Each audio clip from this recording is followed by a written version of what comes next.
تغییر از جایی آغاز میشه که بفهمی هیچ نسخه بیرون از تو کامل نیست. هر چیزی که به دنبالش هستی باید درونت کاشته و پرورش داده بشه.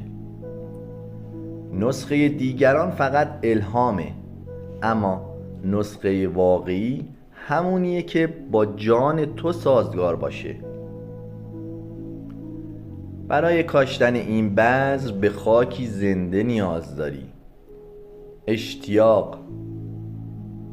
بی اشتیاق هر راهی خسته کننده است، اما وقتی علاقه حضور داره حتی دشواری ها هم به درس و رشد تبدیل میشن. یادت باشه تغییر فقط کنار زدن تاریکی نیست، هنر برافروختن نوره. راه همیشه ساده نیست، اما وقتی با آگاهی قدم برمیداری حتی سختی ها هم بخشی از سفر میشن.